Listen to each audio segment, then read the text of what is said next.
Bahrain merasa nanti kalau pas waktu bermain di Indonesia mereka merasa terancam gitu.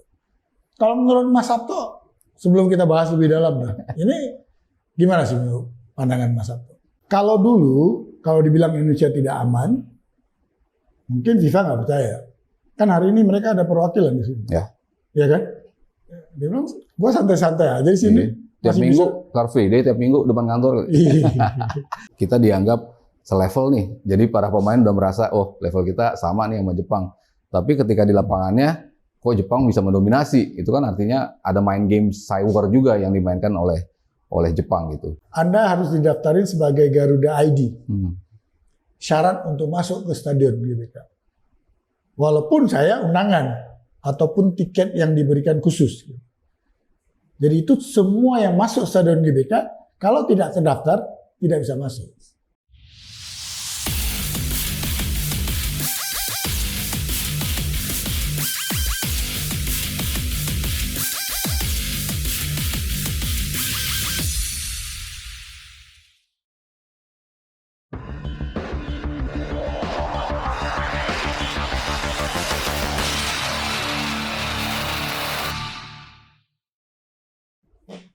Kembali bertemu dengan saya Hasani Abudani di acara Hasani Corner.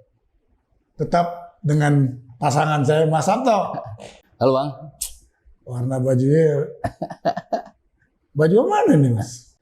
Baju Tranmere Rovers. Oh. Jadi kebetulan ownernya juga orang Indonesia. Oh gitu. Ada saham di situ, jadi ya kita. Katanya mau dijual? Katanya mau dijual. Ada yang mau beli. Ada yang mau beli? Beli 20% dari sahamnya. Oh, oke. Makanya termasuk ini bagian dari agensi. Jual kaosnya aja. Saya juga pakai baju berbau baseball. Tapi ini klasik banget tuh ya. Klasik tahun 1920. Iya. Ya biasalah ya, kalau kita penggemar sport kan sukanya pakai gini-gini. Mas Sabto, yes. Minggu lalu kan kita nggak sempat ngobrolin soal protesnya Bahrain yang merasa diserang oleh para netizen lah setelah dia lihat hasil pertandingan Bahrain dengan kita, menurut kacamata kita sepertinya dibela oleh wasit gitu. Yang akhirnya Bahrain merasa nanti kalau pas waktu bermain di Indonesia mereka merasa terancam gitu. Kalau menurut Mas Sabto, sebelum kita bahas lebih dalam, ini gimana sih menurut pandangan Mas Sabto? Kalau sampai death threats emang agak berlebihan juga. Ya. Maksudnya itu kan menjadi ranah yang bukan lagi dari koridor olahraga itu sendiri kan. Pasti udah koridor kepolisian lah yang ngurus kalau death threats gitu. Ya kemarahan bisa dimaklumi, tapi maksudnya dalam tahap sewajarnya saja gitu. Yang nggak wajar juga permintaan Bahrain jelas. Ya. Ketika kita sudah datang ke sana, kita sudah memainkan laga away kita di Bahrain, tapi kok mereka nggak mau datang ke tempat kita gitu, alasan keamanan. Kalau kita melihat alasan keamanan kita dalam menjamu klub-klub luar atau timnas luar, bahkan menggelar Piala Dunia U17, itu kan suatu bukti bahwa everything is fine gitu. Di sini dalam artian ketika kita menjamu tim. Dan itu juga Ratu Tisha juga sempat mengatakan bahwa semua tamu yang datang ke sini hampir semuanya pasti mengatakan puas dengan servis yang diberikan oleh PSSI dalam mengundang tamunya di sini. Jadi nggak pernah ada alasan keamanan, nggak pernah ada alasan gangguan apapun lah buat tim yang datang. Jadi sebetulnya kalau kita ngelihat historisnya sih nggak layak ya mereka mengatakan hal seperti itu, ketakutan itu. Dan kalau kita bicara di negara Arab kan emang kan bersosial media di mereka kan dibatasi oleh negara banget ya. Jadi mungkin ketika melihat hal-hal seperti itu ya mereka kaget pastinya kan. Semuanya kita udah makanan hari-hari. Iya, hari-hari kan emang bulian itu kan terjadi setiap hari ya. Kita aja dibully. Jadi ya kalau dibilang berlebihan sih Bahrain untuk meminta kita pindah. Ya, tadi karena mungkin menurut saya kalau kita sudah terbiasa dengan hidup dibully, walaupun itu nggak sopan juga. Mungkin bagi mereka itu sesuatu yang menakutkan. Jadi mungkin maka bereaksi. Yes. Nah, oke, itu kan mau tidak maunya Bahrain kan tergantung dari apa istilahnya FIFA dan AFC. Ya. Kalau menurut Mas Sabto, apakah ini permintaan Bahrain ini akan dipenuhi oleh FIFA atau AFC? Kalau AFC masih tanda tanya ya, karena kan mereka bilang mau melihat dan menseriusi apa yang diminta oleh Bahrain. Tapi kalau FIFA sih kayaknya enggak ya. Kalau kita bicara negara perang, ada ancaman perang seperti tim-tim Ukraina kan tampilnya minjem stadion di Jerman. Ya. Di Liga Champions sekarang, Hamburg kadang mereka pinjam, pokoknya bukan mereka bermain di Ukraina. Ya. Ketika menjamu tim-tim dari Eropa Barat. Atau Palestina. Palestina pun seperti itu. Pokoknya negara-negara yang ada perangnya kan memang berbahaya. Situasinya tuh extraordinary lah. Kalau kayak gitu, ya mungkin ada alasan untuk bisa memindahkan venue ke tempat yang lebih aman gitu. Ya. Cuman kan kita nggak ada history itu dalam menjamu tim luar dan juga skala timnas. Kalau kita bicara klub ya masih adalah kejadian-kejadian penonton seperti itu gitu. Ya. Cuman kan itu pun terjadi di negara-negara lain gitu kan. Tapi kalau kita bicara tamu yang datang itu biasanya dan mungkin 100% tidak ada hal-hal yang seperti itu. Jadi ya mungkin FIFA-nya sendiri pun akan tidak melihat ini sebagai sebuah ancaman dan garansi yang selalu diberikan oleh PSSI terhadap tim luar bisa dipertanggungjawabkan selama ini. Jadi ya FIFA pasti tidak akan melihat ini sebagai hal yang pantas diseriusi gitu. Mungkin mereka juga melihat gitu, apa sih yang menjadi masalah dari Bahrain meminta ini. Tapi kalau mereka tarik ke belakang, kayaknya nggak mungkin lah itu dipindahkan. Bahkan mungkin akan menguntungkan kita justru ketika FIFA sudah mengatakan enggak, Indonesia aman, Bahrain ini tetap nggak mau datang, justru kita mendapatkan langsung kemenangan 3-0. Ya, kalau dibilang Indonesia tidak aman, mungkin FIFA nggak percaya. Kan hari ini mereka ada perwakilan di sini. Ya. Ya kan? Dia bilang, gue santai-santai aja di sini. Tiap minggu Car Free Day, tiap minggu depan kantor. Kan susah. Nah jadi gini, ada pembicaraan gosip lah, karena merasa AFC itu kan dikuasain presidennya orang Bahrain. Ya.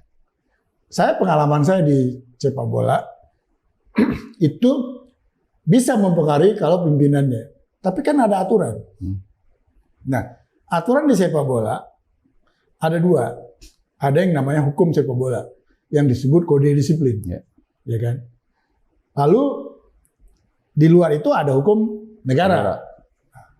Jadi kalau dilihat dari hukum disiplin, kode disiplin, apa yang dikomplain oleh Bahrain dari pengalaman saya selama ini ada di Komdis, saya lagi cari, kan hampir mirip kode disiplin kita karena kita dari FIFA kan.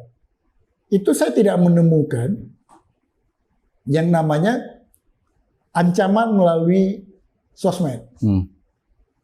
Nah jadi kalau misalnya ada keributan di stadion, ada buat rasis statement apa segala macam, itu memang hukumannya tinggi.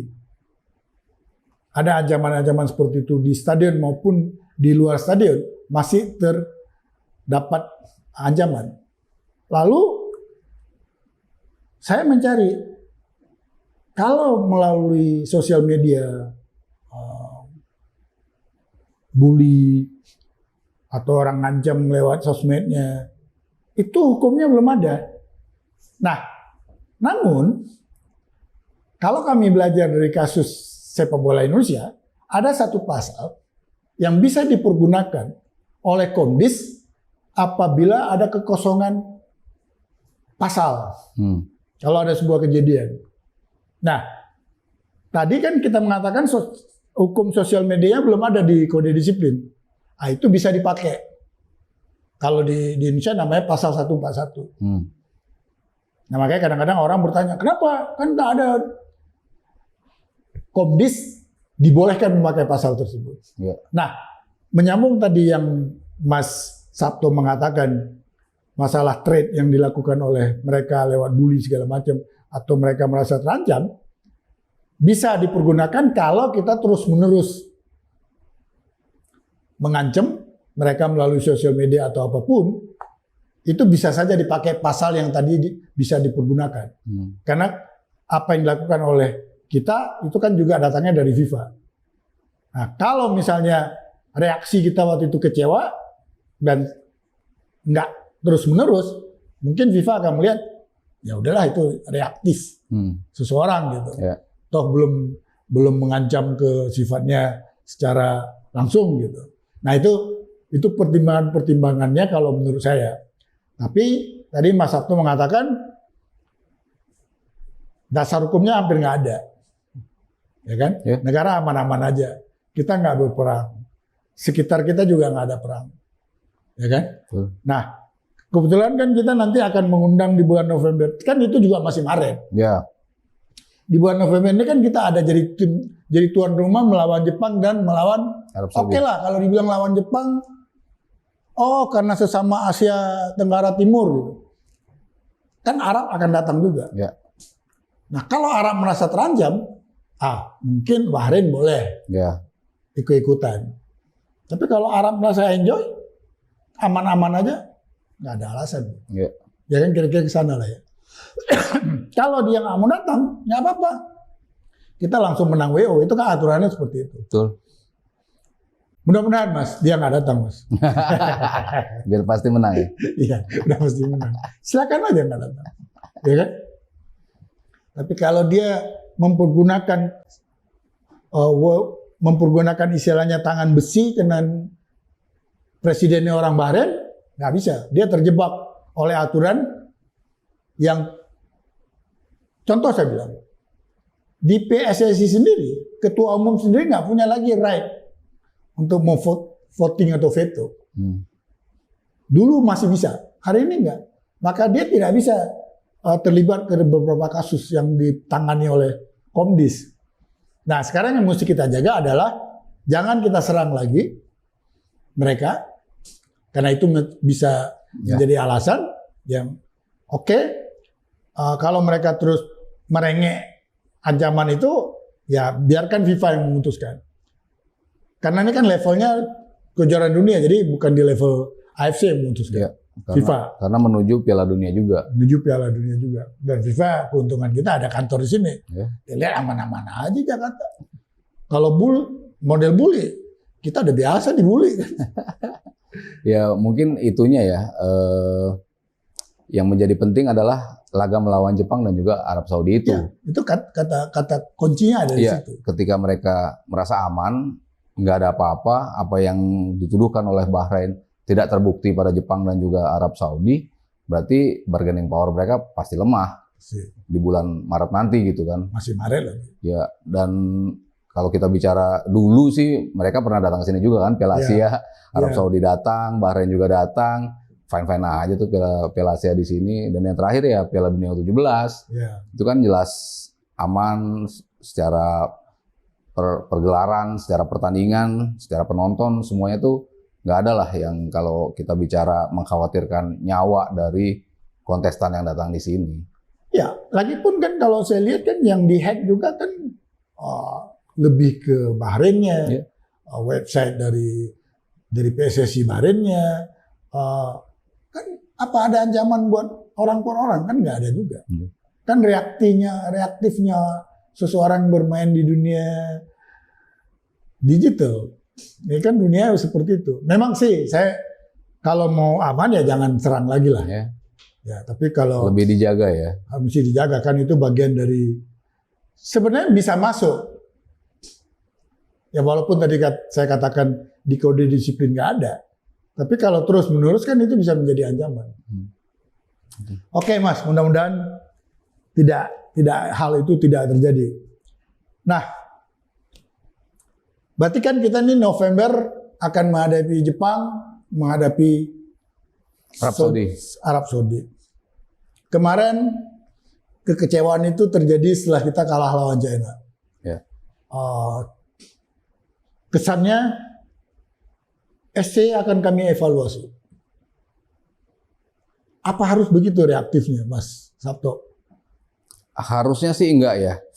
Kalau kita lihat dia sudah diperpanjang ke 2027, artinya kan dia sudah dievaluasi sampai mendapatkan tambahan 3 tahun untuk melatih timnas kita lagi based on apa yang dia catatkan menuju ke 2024. Lolos fase grup, lolos ke knockout stages Piala Asia Senior, masuk semifinal Piala Asia U23.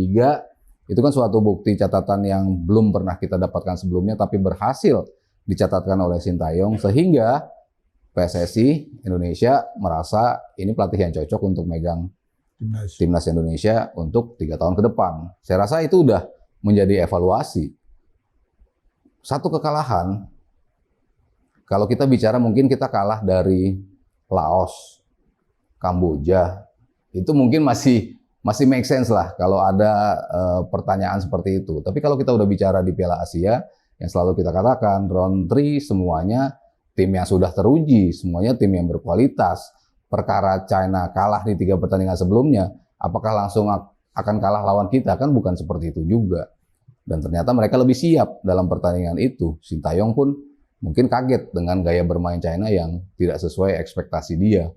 Tapi the way kita bermain, kita bisa dominate, kita bisa meng-create chance, kita mencatatkan shots terbanyak sepanjang round 3 ini. Artinya kan progression itu sebetulnya ada, tapi end produknya yang nggak ada, golnya yang tidak lahir, sehingga orang mulai mengatakan bahwa Sintayong keliru melakukan starting line up, Sintayong salah strategi, harus dievaluasi kesalahan-kesalahan itu.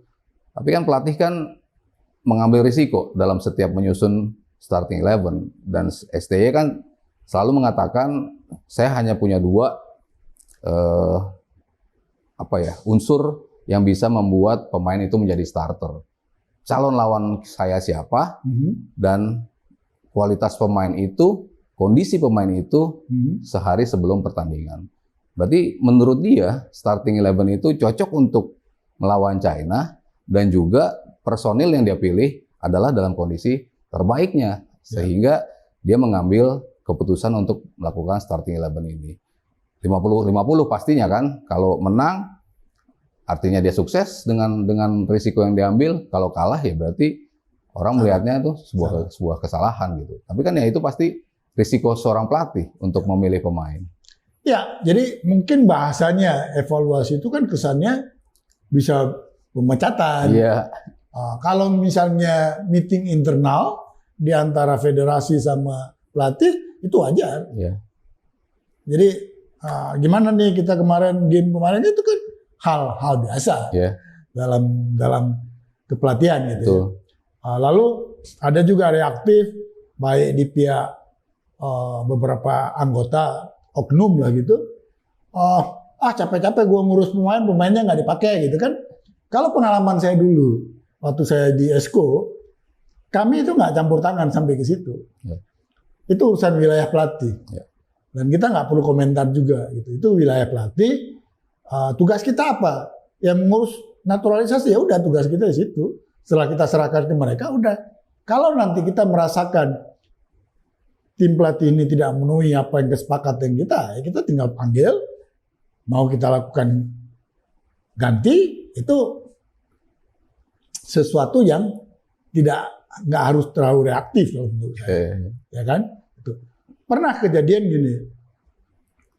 Hampir separuh pemain dia ganti. Itu waktu saya lupa tuh kalau nggak salah U20 apa di Surabaya. Jadi game apa dia main pemain ini, terus tiba-tiba staturnya berubah. Wah itu sempat diskusi kita sebelum nonton itu, ada Esko, ada pelatih segala macam, saya nggak bisa sebut nama lah. Wah itu komplainnya orang gila kan. Tapi hasilnya dia menang. Iya. Jadi menurut saya memang stylenya SCY dari dulu gitu. Nah, maka ya mudah-mudahan sih spekulasi itu ya kalau berhasil tadi Mas Sabto katakan orang akan memuji, kalau kalah ya risikonya ada. Dan risiko itu dia berani ngambil. Betul. Nah Mas Sabto, kan kita Jepang statementnya saya lihat selalu sangat bukan memuji. Dia respect sama Indonesia. Nggak pernah dianggap enteng. Selalu dia menempatkan Indonesia, ini tim bagus, tim yang harus, belum tentu kami bisa menang. Selalu dia mengatakan gitu. Statement dia. Menurut Mas Sabto, lawan Jepang dulu. Nanti baru kita bahas lawan Arab. Ini yang justru bahaya ya. Kan orang diuji ketika dibully dan ketika dipuji. Ya. Sementara pendekatan China setelah menang nganggap Indonesia hanya tim Asia level 2. Ya. Sama kok kualitasnya sama kita. China mengatakan itu. Jepang di sisi lain yang pantas menemani kita dari grup ini adalah Indonesia. Itu kan sebuah Ya. pujian, sebuah ujian. Akibat itu mungkin karena kita marah lawan Cina ya. Dari awal tapi kan dia sudah mengatakan itu kan, Ya. si pelatihnya bilang bahwa tim Indonesia salah satu tim yang pantas menemani kita ke Piala Dunia. Ya, apakah ujian itu bisa membuat kita terbukai? Nah, itu kan yang harus kita lihat ketika lawan Jepang nanti. Ya, ya. Justru kita dianggap selevel nih. Jadi para pemain udah merasa, oh level kita sama nih sama Jepang. Tapi ketika di lapangannya, kok Jepang bisa mendominasi? Itu kan artinya ada main game cyber juga yang dimainkan oleh Jepang gitu. Kalau ngeliat kualitas di atas kertas ya harus kita akui ini tim yang di level yang berbeda dengan majority yang ada di klub kita, di grup kita. Semua pemainnya di tier Eropa tier pertama, bahkan nggak banyak pemainnya yang main di J-League. Padahal kita tahu J-League kayak apa kualitasnya. Top scorer mereka nggak dibawa. Pemain-pemain terbaiknya juga banyak yang nggak dibawa juga sama timnas Jepang kan. Artinya ya level mereka memang sudah berbeda. Dan selalu mereka perlihatkan di setiap Piala Dunia pun mereka bisa mengganggu tim-tim besar, bisa mengalahkan Jerman dan juga bisa mengimbangi Spanyol. Tim-tim yang seperti itu kan harus kita akui kualitasnya jauh di atas kita. Di sini pun sudah terlihat 3 pertandingan pertama mereka main luar biasa. Pertandingan terakhir aja mereka tertanding imbang oleh Australia. Ya Australia sudah mulai comeback lah setelah memecat pelatih. Ya mereka back on track, mainnya udah seperti Australia. Kalau Jepang ya siapapun starting 11-nya kualitasnya sama. Mau mainin Mitoma, mau mainin Kubo bahkan sering diistirahatkan. Itu menunjukkan sedalam apa kualitas dari Jepang. Ya di atas kertas balik lagi, Jepang jauh di atas kita gitu. Cuman kan ya sepak bola apapun bisa terjadi. Bahrain mengalahkan Australia di kandangnya, suatu bukti bahwa sepak bola nggak bisa kita tebak. Kita bisa menahan Arab Saudi, itu pun salah satu plus point buat tim kita.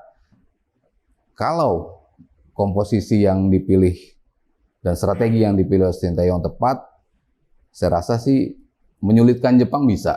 Kita bisa menyulitkan Jepang gitu. Perkara nanti kita ujungnya ya kalah tipis atau malah terbantai ketika salah strategi ya itu hal yang lain gitu. Cuman ya yang saya harapkan pemilihan pemainnya itu yang harus firm yang saya bilang kan. Kalau mengubah sebuah tim ya backbone atau porosnya nggak boleh diubah.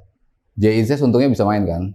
Ternyata kartu kuningnya baru yang pertama di round 3 sehingga Izzet sudah bisa bermain. Martin Pas di belakang juga, di tengah yang wajib ya Tom Hai. Sementara depan either Ragnar or Strike yang tetap menjadi andalan di depan gitu. Pengaruh ada Hai sama tidak itu kan sangat penting. Dan kita bagusnya ketika lawan Arab Saudi, ketika lawan Australia adalah kita bisa ngegas di awal. Kita bisa melakukan tekanan-tekanan di 15 menit pertama. Dan dibutuhkan sosok Hai untuk melakukan itu. Untuk bisa distribut bola ke sepertiga terakhir. Sementara ketika nggak ada dia, kan kita nggak punya tuh banyak peluang. Hanya memanfaatkan flanks. Begitu flanks dimatikan, tengahnya mati. Jadi kalau ada perubahan yang harus dilakukan, ya 4 orang itu udah pasti harus jadi starter. Kiri kanannya saya rasa 11-12 kualitasnya, tapi yang penting ya lini tengahnya itu yang harus di backbone-nya atau porosnya. Cuman ya mungkin kalau saya bisa memilih ya Tom Hai justru mainnya lebih advance ke depan. Sementara 2 gelandang bertahan itu tetap harus dimainkan. Ketika pilihannya jatuh pada Nathan Chuaon atau nanti Hubner yang bisa bermain sebagai gelandang bertahan. Kalau Jenner kan tidak bisa bermain karena kartu kuning. Depannya baru Tom Hai. Kalau Tom Hai berpasangan dengan salah satu dari mereka, ya udah kebukti berapa kali dia keteteran. Karena dia harus menutup coverage area dia terlalu besar, terlalu sering berlari untuk bisa menutup ruang, sehingga terlihat di menit 60-70 ketika main di Jakarta, dia terlalu kelihatan sudah kehabisan energi untuk tampil di level yang kencang terus sepanjang pertandingan. Makanya kayaknya STY butuh tuh 2 gelandang bertahan, sementara Tom Hai sedikit didorong ke depan. Kayak kita ngelihat Messi lah ya, dalam bermain udah nggak banyak lari lagi, tapi ya ketika di sepertiga terakhir ya pelan sentral dia akan ada di situ. Nah, Tom Hai bisa melakukan itu buat Indonesia. Iya, menarik. Kalau kita bedah Jepang, kan satu-satunya tim Asia menurut saya yang starternya semua bermain di tier 1 di Eropa. Ya. Ini kan mengingatkan kita kalau tim juara dunia seperti Argentina yang tidak ada pemain nasionalnya yang bermain di liga lokal. Ya. Brazil, kan ini hampir semua mereka ada di Eropa. Yes. Nah, kalau kita bicara Korea Selatan, nggak sebanyak Jepang. Ada beberapa pemain, tapi nggak majority seperti Jepang. Nah, artinya di grup kita, ini kan kita juga mayoritas pemain kita bermain di Eropa. Tapi kan tiernya kan nggak semua berada di tier 1. Betul. Itu juga masalah kan. Nah, kalau misalnya dikatakan oleh China, ya sama aja, yaitu sayur lah. Tapi memang tidak mudah kita hadapi Jepang. Apalagi kalau strategi menurut Mas Sabto tadi salah strategi, ya kan? Tapi saya pikir kita mengharapkan menang, tapi dapat seri pun udah mujizat. Yeah. Lawan Jepang ya. Lawan Jepang. Nah ini lawan Saudi Arabia. Saudi Arabia ini kan sudah makan korban ya. Ini di grup kita udah 2 korban ini. Pelatih. Satu Australia, sekali lagi ini Roberto Mancini. Kayaknya nggak tua juga dia pegang Saudi ini. Nah, kabar-kabarnya Zidane, tapi gagal juga. Yeah. Menurut Mas Sabto siapa nih bakal jadi pelatih Saudi yang bisa membuat kita berubah nih petanya Saudi ini? Kalau interimnya kayaknya bakal Yaya Toure ya, asistennya. Oke. Kayaknya suaranya masih ke situ. Cuman kan dia belum. Toure yang bekas pemain tuh. Iya, bekas pemain Barcelona, Manchester City. Iya. Dia kan jadi asistennya dari Mancini. Tapi 2 pertandingan ya terlepas dari imbang kita di sana dan 2 pertandingan terakhir, terutama ketika kalah lawan Jepang dan juga diimbangi oleh Bahrain 0-0. Dua-duanya kan mainnya di Arab Saudi juga. Jadi dia udah 3 kali main, 2 kali imbang, sekali kalah ketika tampil di Arab Saudi. Cuma dia menang lawan China doang. Ya, lawan China away. Mereka justru bisa menang, 10 orang malah bisa menang ketika tampil di China. Ya, pelatihnya tergantung nanti siapa, dan peralihan pelatih bagi Australia ternyata works. Ketika diganti, mereka balik dengan permainan terbaiknya.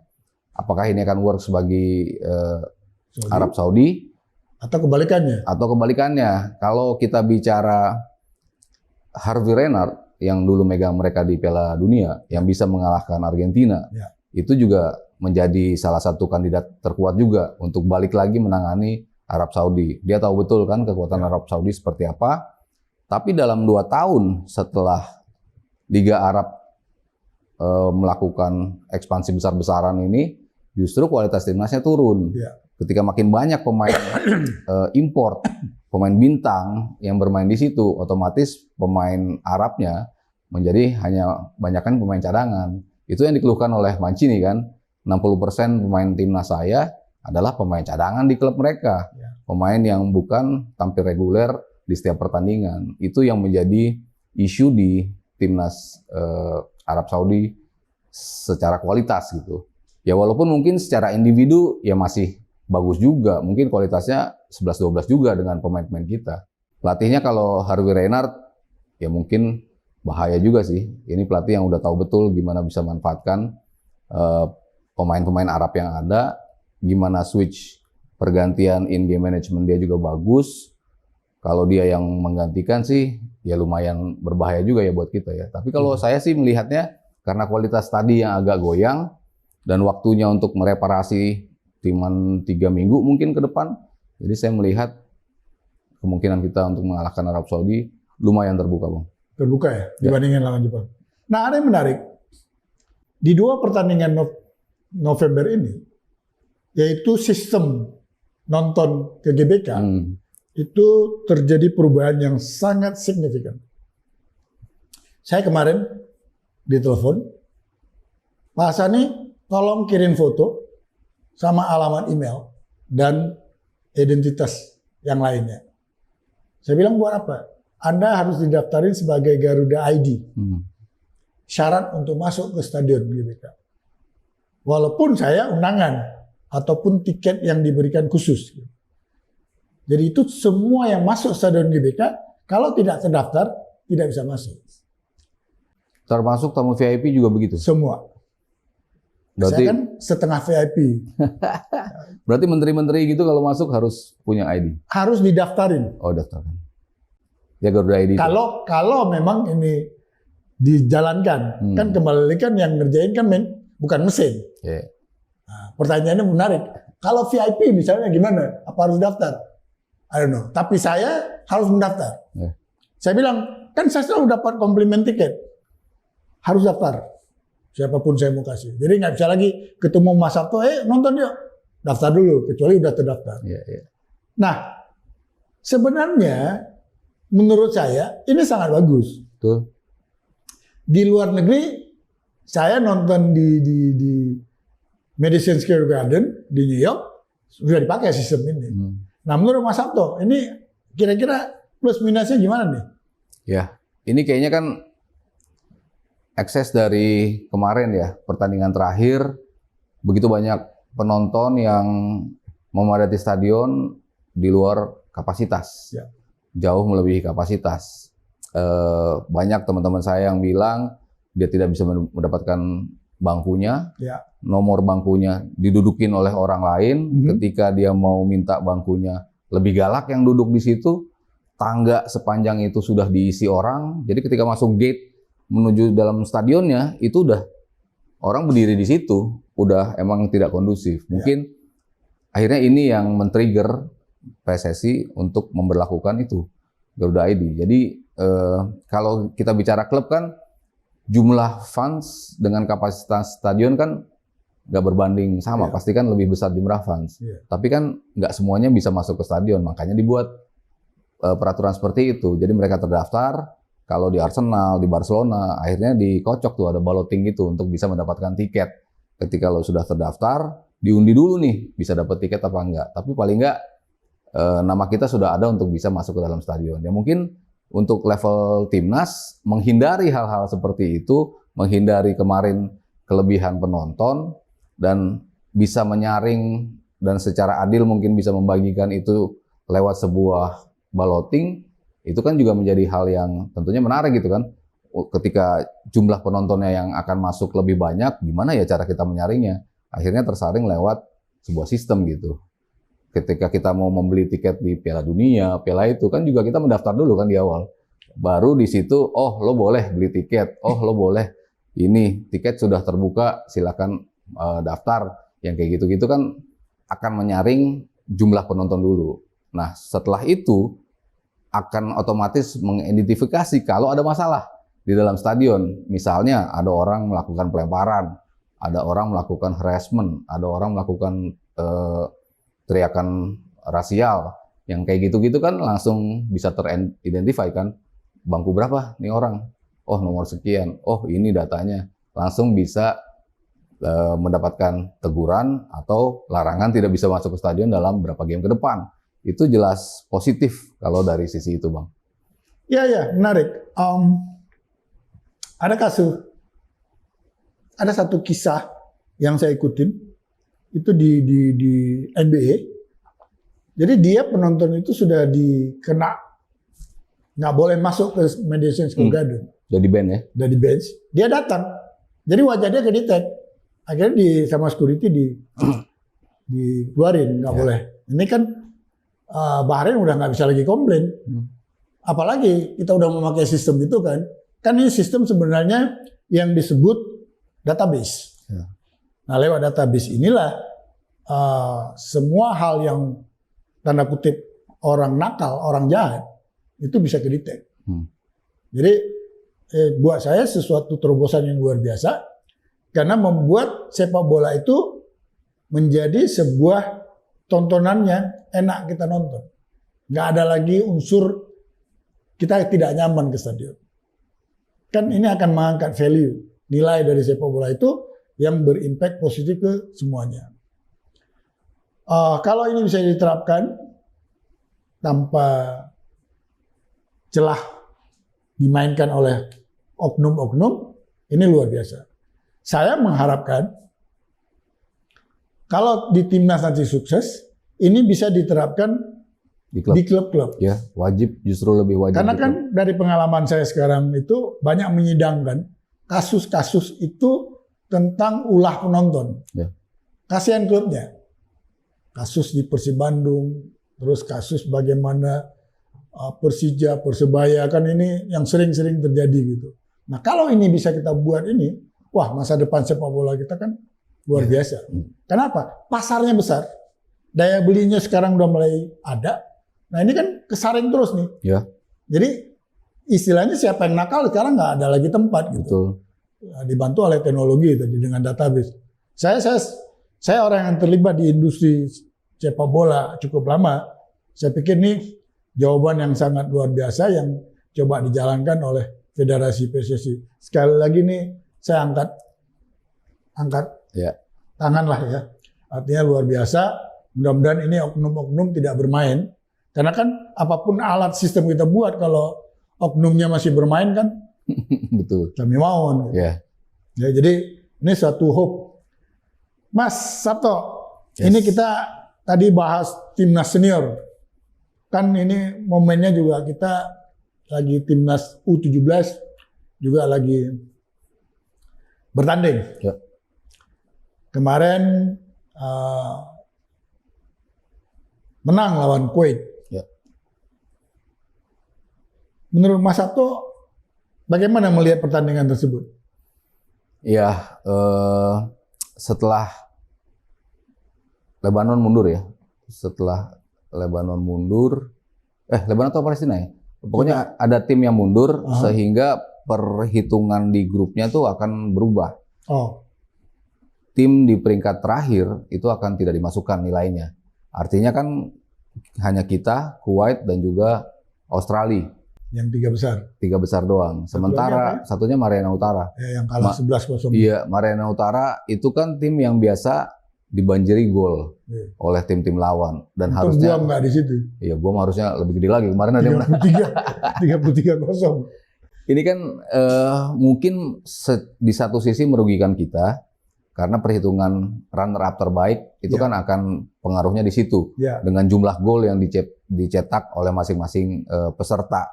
Sementara ketika lumbung golnya sudah hilang, otomatis kita tidak dapat gol dari situ. Artinya pertandingan akan sangat penting melawan Kuwait dan juga Australia. Kuwait tuan rumah, jelas pertandingan yang tidak mudah sebagai pertandingan pembuka. Kita datang sebagai tim tamu melawan tuan rumah. Ya untungnya kita bisa menang, kita bisa mendapatkan gol cepat di menit awal ya, menit 8 golnya. Dan kita punya defense yang ternyata cukup rapi ya. Cuman dari sisi penciptaan peluang sudah lumayan, terutama dari bola-bola mati. Dari set piece, dari corner, Goli punya tendangan yang cukup apik, sehingga gol itu juga datang dari assist dia dari corner. Matthew Baker sebagai pemain yang termasuk paling tinggi di tim, berhasil menanduk bola tersebut untuk menjadi gol. Berapa kali juga peluang datang lewat corner-corner dari sepakan dari Goli. Paling nggak mereka menunjukkan tren yang sama ketika kemarin di AFF U16. Mereka menjadi juara ketiga, di peringkat ketiga. Setelah kalah sama Australia di semifinal, trennya masih sama lah. Mereka bisa bermain dengan intensitas tinggi, defense-nya lumayan rapi, tapi koordinasi antara tengah ke belakang masih ada PR-nya di situ sih. Banyak sekali kemarin tembakan-tembakan ke arah gawang yang dilakukan oleh Kuwait. Entah itu dari luar kotak penalti, entah itu dengan cara mereka masuk.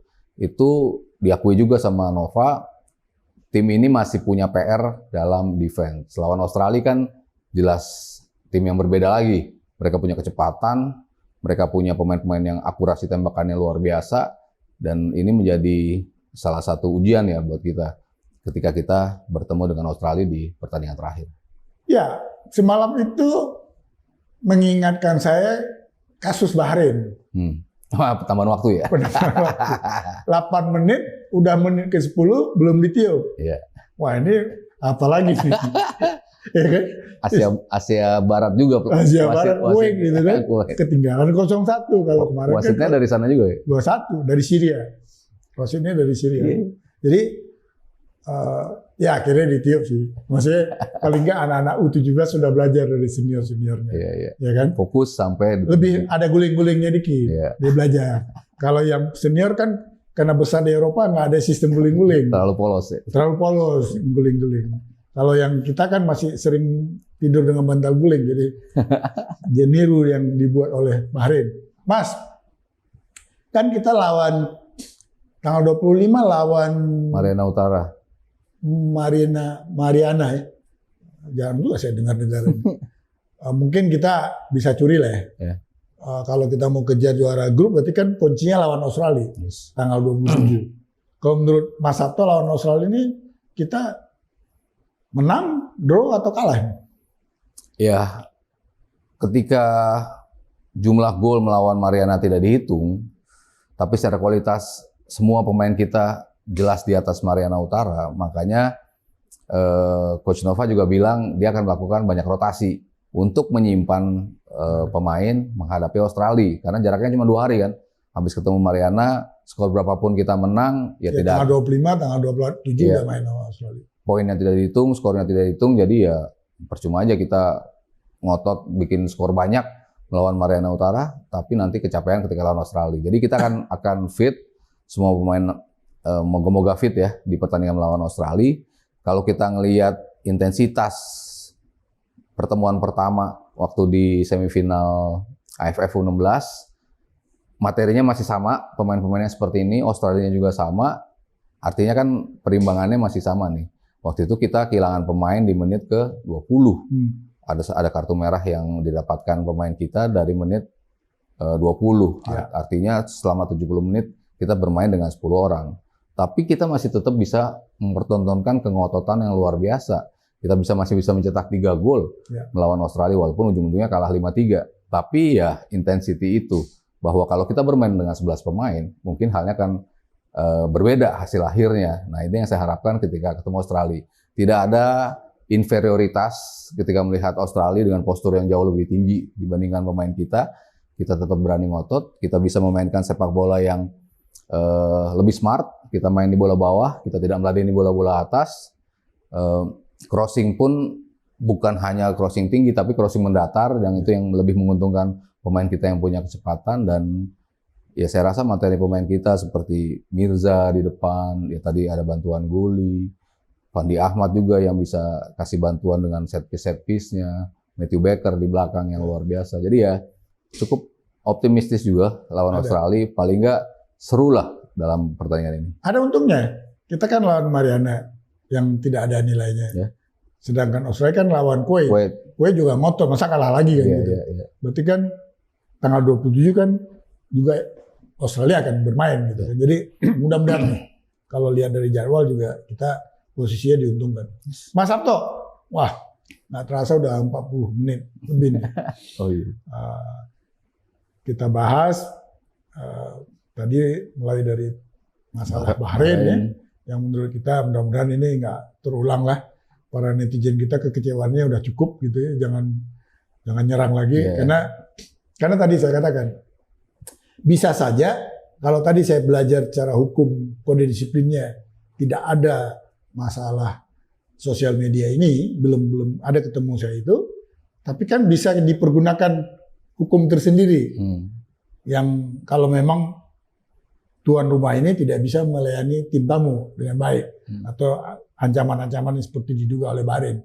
Itu bisa saja FIFA berubah pikiran yang dirugikan kita. Ya, tapi kalau tadi semuanya kita positif, hanya kekhawatiran Bahrain, ya biarkan aja. Ya, mudah-mudahan ini tetap bermain di kita, karena menurut PSSI juga, wah kita rugi kesempatan untuk merebut kemenangan kan dengan dukungan penonton. Itu kan luar biasa gitu. Sekali lagi kita harapkan kepada teman-teman penggemar timnas, sudahlah kita menerima apapun yang telah terjadi di Bahrain, di pertandingan lawan Bahrain, ataupun kekecewaan kita saat kita kalah lawan China. Mari kita tatap pertandingan berikutnya mudah-mudahan kita bisa merebut poin lawan Jepang. Itu harapan kita, walaupun tadi Mas Sabto mengatakan sangat berat, tapi namanya bola tetap bulat. Begitu juga lawan Arab Saudi. Kalau kita bisa menjamu Arab Saudi dengan baik, dan ditambah kita bisa merebut poin, karena suasana di internal mereka juga tidak baik-baik saja, maka ini akan mengembalikan kepercayaan para pemain terhadap perform timnas, dan juga kepercayaan kita sebagai penggemar timnas. All about sport.